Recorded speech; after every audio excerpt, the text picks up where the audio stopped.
Evening whores, Matt fucking Haney here. First things first, I'm the realist. Second things first, R.I.P. in peace, Jim Leahy, you drunk bastard, you will be missed. Third things first, can we as a generation stop using the term resting bitch face? I mean, seriously, it's like every woman that you've ever came across with resting bitch face, I'm sure is like the friendliest and nicest person you've ever actually met if you would just walk up and have a fucking conversation with them. And besides, what do you call a dude with resting bitch face? You call him the fucking CEO of your company or your manager or chief or boss or coach, you know? It's like some dude comes walking up with a scowl on his face like he's fucking Ron Swartz and you hit your buddy in the ribs like, hey man, better pay attention, looks like this guy fucking means business. So yeah, let's take that term and just retire it. I know there's a lot bigger problems our generation faces, but I think that that's a good one to start off with. Sorry I haven't posted in a while. I've just been really busy. I got really into listening to bands that are named after foods. And then I've been trying to see if any of their albums sync up to movies with the sound off the way that Pink Floyd's Dark Side of the Moon syncs up to The Wizard of Oz. And so far, after listening to Korn, Meatloaf, Pepper, and Eminem's albums, I found that none of them, absolutely none of them, sync up to Paul Blart Mall Cops 2, which is just absolutely disappointing, but I'm going to keep searching, you know, for scientific reasons, very important business I've got going here. For those of you following along at home, it is period 4, week 1 of fiscal year 18, but a gentle reminder that time is illusion in order to keep us a slave to the almighty dollar bill, so stay woke, fam. This is very much my Seinfeld episode. It's literally about nothing. I've just got a bunch of random tidbits of stories and jokes and things that I want to share with y'all. So here's one. Scientists are a bunch of assholes, man, really. So a bunch of scientists that got together one day, took 5 monkeys, threw them all in a room, okay? In the middle of the room, they hung a bunch of bananas from the ceiling, and then they put a stepladder leading up to the bananas, kind of like how the WWE does with the championship belt sometimes. You get the, I hope you're picturing what I'm saying here. So every time a monkey would be like, oh, motherfucker, we got bananas, he'd go to climb up the ladder, and these asshole scientists would take a fire hose and spray him with the fire hose. So after like a dozen tries, the fucking monkeys finally get the hint, and they stop trying to go after the bananas. So then scientists come in, take one of the original 5 monkeys out, and replace it with a monkey who has not yet been, you know, subject to the fire hose. So new monkey comes in, he's like, oh, y'all motherfuckers see these bananas? We're about to be eating good. So he goes to climb up the ladder, but before he can even start, the other 4 monkeys who know what's about to happen, they all grab him and they're like, yo man, don't do it, shit's not cool. So after, you know, the new monkey tries it several times, he finally catches the hint and he doesn't go up the ladder. So scientists come in, take another monkey out, replace it with a new monkey. Same thing, monkey tries to go after it, the 4 other monkeys grab him and say, yo, don't do that, man, not a good idea. So one by one they replace the monkeys until finally none of the monkeys from the original 5 are left. It's all new monkeys who have replaced them. And guess what? They're still not climbing the ladder to go get the bananas. It's like when you're at work and you're like, hey, why do we do this way? And someone's like, oh, it's the way we've always done it. Okay, but that doesn't really make any sense. You know, what's the logic behind it? Oh, well, you know, we try not to change things that aren't broken. If you ever hear shit like that, immediately try to change it. Find something that's more efficient, bust through that red bureaucratic fucking tape, and don't ask permission when you're doing it. Seriously. If you're at the top of a hill, standing in front of a car, and your buddy takes it out of park and puts it in neutral, pretty easy to stop that car from going anywhere. Now, if you're staying 10 feet down from the car on that hill, and your buddy takes it out of park, and the car starts rolling towards you, guess what you're doing? You're getting the fuck out of the way because the car's starting to develop momentum.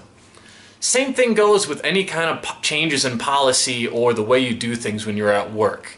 You know, don't ask permission because it's really easy to stop a train or a car before it's moving. But if it's got a full head of steam in front of it, you're not going to stop it. You're just going to say, yeah, you know what, I may not be the biggest fan of this idea, but you're already full speed ahead. It's like LeVar Ball. People would rather just get out of his way and let him do whatever the fuck he wants than to try and stop the moving train that is him and his personality. That's the reason he's gotten so far, even though he's a complete fucking lunatic, and in my personal opinion, he's a complete fucking idiot. But he is, no, you can't stop him. He won't let you stop him. He's already full speed ahead. He's not asking permission. He's already down the hill. So, yeah, scientists are assholes was the summation of that whole thing. Talked about that. You can tell a lot about someone by how they dress. So, for example, there was this blind girl, right? There was this blind girl, right? Feeling her way down the street with her stick, right? And I saw her and she was dressed head to toe in camouflage. I thought, wow, she doesn't want anyone to see her either, you know? Crazy. So when I'm at work, I work with a lot of intensity and a great sense of urgency. And the reason being is because I'm getting paid $25 an hour. And I know there are literally thousands, if not millions of people in this world who would kill, absolutely kill to be making that kind of money. So when I'm on the clock, I act like I'm getting paid $25 an hour because that's the right fucking thing to do. Now this woman came up to me and she pulls me aside, one of these days when I'm just, working my fingers to the bone. She tells me that I'm never going to find true happiness and that the only way to be happy in this world is to find peace and to be relaxed and to be zen and yada yada yada. And she keeps going and eventually she starts telling me all these breathing exercises for me to practice at home in order to help me relax. And it's just like, lady, I already got a breathing exercise at home that helps me relax. It goes a lot like this.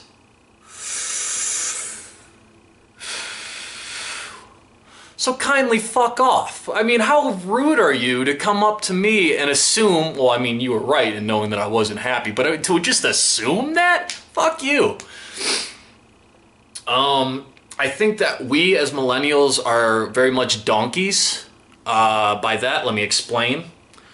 So there's a donkey walking along the desert. Donkey's dying of thirst and starvation, okay? Comes to a split in the road. And it says, food 1 mile that way. Water 1 mile that way. So the donkey, being just the dumbass, he spends his time, he looks left, he looks right, looks left, looks right. Can't make up his mind, is so torn that he ends up collapsing on the spot and dying. When in reality he could have easily have just gone and done one thing and then turned around and got the other. He could have easily ran and got the water, turned and got the food, or vice versa if he had just grabbed his balls and made a decision in the first place. I think that's a huge problem that our youth has, is that we are so afraid of making a mistake that we'd rather not make a choice at all. And then we end up being a dumbass that passes out in the desert and dies instead of enjoying the benefits of both. Let's see. College is a scam. I think we all know this and agree this by now, but I mean, it's just like amazing to me how the federal minimum wage since the 80s has only gone up about 25%. But in the meantime, the average cost of tuition has gone up about 400%. I mean, shit, college might as well be fucking Venmo or Wake Up Now, just a dumbass pyramid scheme, because your return on investment is pretty much about the fucking same depending on your major.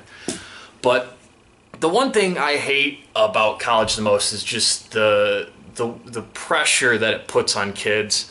And I'm going to do a quick skit here about an interaction between a high school student talking to his English high school teacher. I'm going to do my best trying to bounce back and forth, but I'm just having a conversation with myself here, so bear with me. Hopefully I get the point across. Excuse me, Mr. Peterson. Mr. Haney, if you wish to speak in my class, you will raise your hand and you will be called upon before speaking.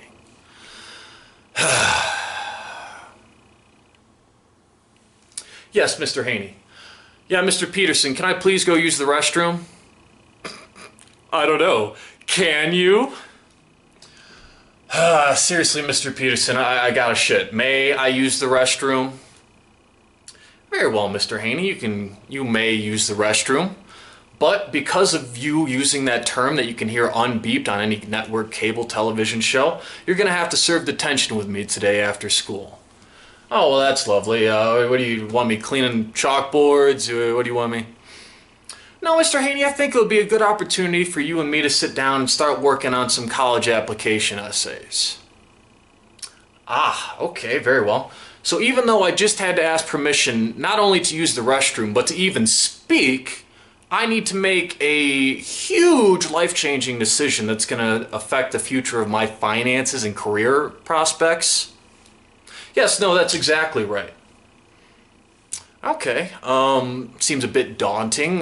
Maybe I swing by the corner store in between, when I get off and when detention is, I can pick up a six-pack, kind of help ease the nerves a little bit. Mr. Haney, you are only 18 years old. That would be highly irresponsible for you to drink alcohol. Ah, right, okay. So, but how about I sign these loan documents that are going to put me in tens of thousands of dollars of debt over the next 4 years, and don't even guarantee that I'm going to have any kind of job placement after I'm done with it all. Yes, no, that's the social norm, and that is how we're going to do things around here for a while, actually. Nice, awesome, great. See you then.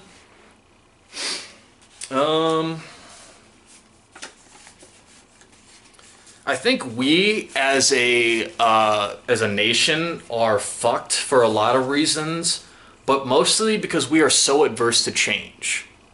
The world around us is changing quite rapidly, and I think that there's nothing more that humans, particularly Americans, hate than change. I mean, seriously. It's 2017 and people are still paying with checks. Like, stop for a moment and think about the fact of what a check is. This little old lady comes through at the place where I work and is paying for $16 worth of shit with a check. And this woman is shaking so bad, she looks like Michael J. Fox at a line to sign autographs, alright? Just completely just... And not only that, she fucks up on the check twice, so she has to take the time to write void real big across her check and then start over again. Next dude in the line walks up, takes his fucking watch, puts it up to the pin pad, and pays for $300 worth of shit in about 3 seconds. That is the change that is happening that people don't like. You're either on one side or the other. Either you're super adverse to change or you're staying on top of it, and the vast majority of us are adverse to the change. And it's just like, it's unbelievable.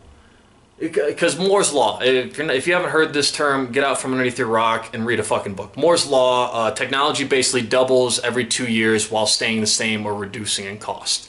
It actually has more to do with the microprocessors and the microchips that are in the technology, but the big picture of it is technology is doubling every 2 years while staying the same or lessening in cost.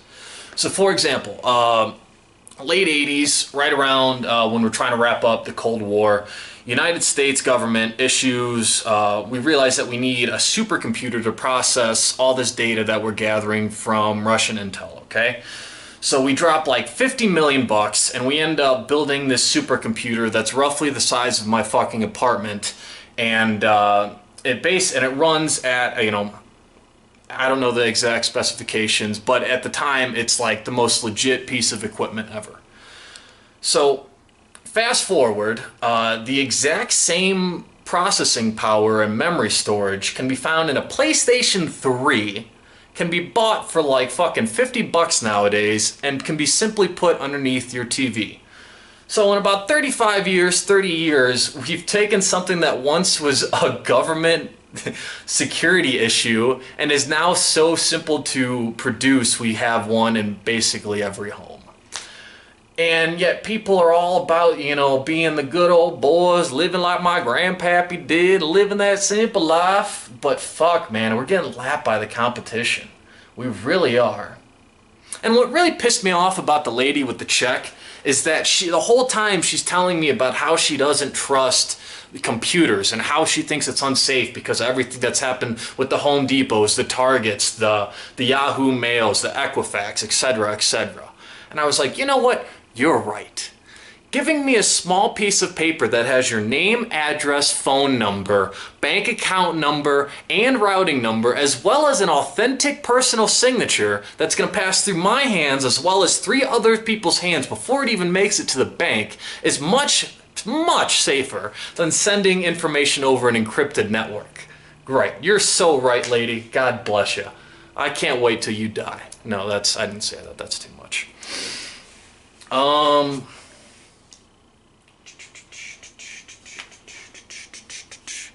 So I'm going to be revisiting something that was the most well-received thing that I've ever done, and that was my MTV Cribs edition, now that I actually have furniture and shit. So yeah, stick around. We're about to do that. So here we are at El Casa de Haney. I want to point out that I'm officially an adult now because I have a bag in my kitchen that's filled with other bags. And it's not even like how you brocos do it with like a plastic bag. No, we got a legit handmade bag, fam. I highly recommend getting dark countertops because like right now these look super clean, but when you touch them, it's like touching a teenager's face because it's all greasy and bumpy. If you haven't already, get you some UV gloves. Seriously, the best invention ever. Don't just get one, get 2. You got 2 hands, you know, shit like lasagna and stuff like that. It's heavy. Highly recommend the UV gloves. Plus anything else that you can buy off an infomercial, really. It's customary on MTV Cribs to show off the fridge. You know, nothing really all that spectacular. I noticed how I did say that I was an adult earlier. Like, I'm an adult because I have, you know, a bag full of plastic bags. But I'm not an adult in the fact that I buy alcohol, like, before drinking it. You know, I'm still buying booze on a getting drunk by drunk basis. So, I guess I'm still, like, a college kid at heart. Here's my lovely dining room table. It was given to me as a Christmas gift from my father. I love it. But getting white chairs was like the biggest mistake of my life because we can't keep them clean for the life of me. Like, what the hell is even blue? How do I get a blue? What did we eating or doing that we got a blue fucking stain? My God. And by the way, my apartment is absolutely never, ever, ever this clean. Normally there's fucking cigarillo guts and all sorts of shit everywhere. I wrote some jokes about my bathroom, but they all sounded like shit. Super like righteous and like I really care about like not wasting a lot. I don't really care about the environment or anything, but I try to like do my best to like minimize waste. So here we have 2 clothes baskets. That one's dirty, that one's semi-dirty, and I think everyone does this even like subconsciously. You just have like a pile of clothes that like you know you've worn them, but they're not really dirty, so you're not gonna waste it by, you know, washing them or anything.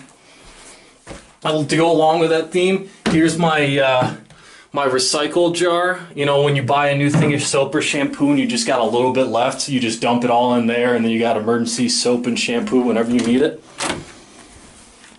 Matching Versace perfume and cologne for his and hers, you know, because we're big ballers around here in Denver. And then just like every corny celebrity in the early 2000s would describe, you know, here's where the magic happens, huh? Nice, right? Here's a whiteboard where my girlfriend will write her work schedule, or she'll like doodle and do art. And it looks like she didn't get very far. She just started writing and just finished at that, which is super cool. Alright, on to the next part. People always ask me like, yo, how you like living in Denver? It's like, it's got the most sublime t-shirt wearing people per capita than anywhere else in the world, so of course I fucking love it. Got my Slytherin flag, a little. See, I want to iron this because it looks all like wrinkly and shit, but I know my luck, I'm just gonna like end up melting it or ruining it, so we're just gonna have the tacky folded up looking flag, but go Slytherin. This is the second money tree. I'm sure you guys all know about my first one, but we got a second one from our friend. So this is Groot, And then over here we got Baby Groot. And then we still have our meditation station, but it's now turned into like our fire hazard charging station because we have like 18,000 fucking electronics. Just like 3 Game Boys, a Bluetooth speaker, an iPad, an iPod, everything else. This is our horridly ugly green pea soup couch, but I gotta tell you, it's the best napping couch in the world. Super comfy. Pulls out into a queen bed, so if you ever need a place to stay and you're in Denver, swing on by. I found out that this wall does not run parallel to this wall because of this fucking table. No matter how I try to place it, like if I try to put it flush towards the TV or towards the couch, it's always crooked, and it drives me nuts, so I just came to realize that the 2 walls don't run parallel. This is my girlfriend's little desk workstation. She makes beats and stuff, and this is a picture that I bought when I was in Hawaii off a street artist, and he was one of those dudes who's like full energy, and he's just got a fuck ton of different spray paints, and he's got music, and he's going, and he's getting high off the fumes because he's not wearing a mask, and he paints this beautiful masterpiece in like 15 minutes that would take me like, I don't know, an eternity. That's an authentic Van Gogh poster from the Van Gogh Museum in Amsterdam.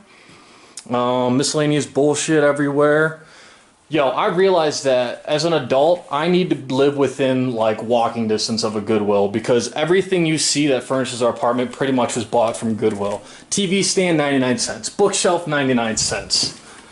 This beautiful lamp that came with a blue light, 99 cents. You can't beat it. They literally are like, well, we were going to throw this out, but I guess we can sell it for $1. Why not? Here's my office. This is where I do all my miscellaneous bullshit and pay bills. You can see, got a little sneasel there. Oh, he's so cute. Girlfriend made me that. And then, so Shaun White, when he was like in pursuit of all his goals and shit, he made it a point to like have fun with it too. Like he'd set some serious like high-tech goals for himself. Like he'd be like, all right, I'm gonna go win gold in the X Games this year.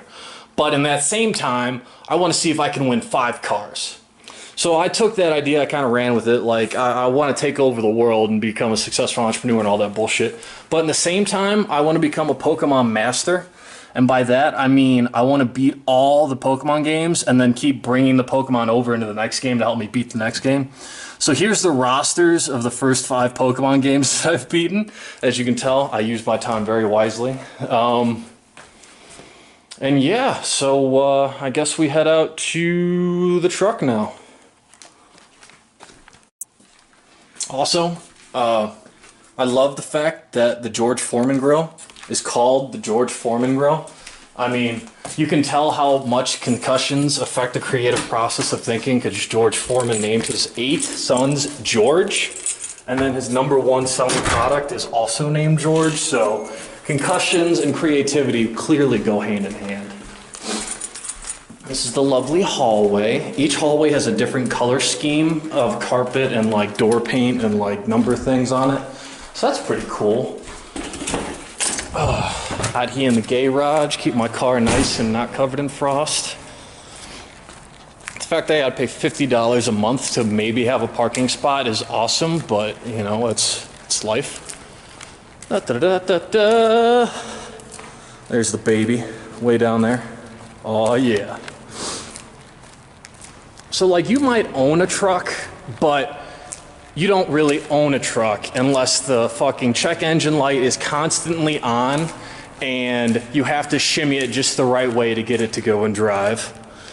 We got the beautiful 2001 Dodge Dakota Sport with Vegeta, you know, hanging from the rearview mirror, making sure everything's alright. I'd let you inside, but it's really dirty and looks like shit. But I did get the wheels murdered out, you know, that black on black. It's not actual spray paint, it's just like brake dust and like ignition dirt, but hey man, I got a stunt on somebody. So something I wanted to show off but forgot here is my awesome movie collection. I really have great cinematic taste because we got a couple Harry Potter movies, David Blaine on DVD, Men in Black 2, Surviving Christmas, everyone knows Ben Affleck's greatest movie ever, The Day After Tomorrow, Kangaroo Jack, Cry Wolf. I mean, these are just like 10 out of 10 movies, people. I don't know how you could ever deny that. But it's because all these movies are from like when I was super young and really wasn't allowed to watch rated R movies or anything. But I did end up buying this fucking 3-pack. It was like $5 at Best Buy, and it's like 3 of Tarantino's best movies. Problem is though, when you open it up, fucking empty. So if anyone knows where all my good Tarantino movies are, and whenever I'm in the mood to hear some hard R's being dropped, just go ahead and fucking mail them to me. Also, best inventions ever. We got the crock pot and the rice cookers for when I need to cook up some dope, but it's seriously like greatest thing ever. Like I can't live without a crock pot in my life anymore. So that's all I have to say on the subject. Unfortunately, I'm not going to be coming out with a video for quite some time. I figured out like a definite direction. I went ahead with these videos and with my life in general. So, yeah, go ahead, like, comment, share. If you hate it, please don't ever watch again. If you love it, I'll be back eventually. Peace out.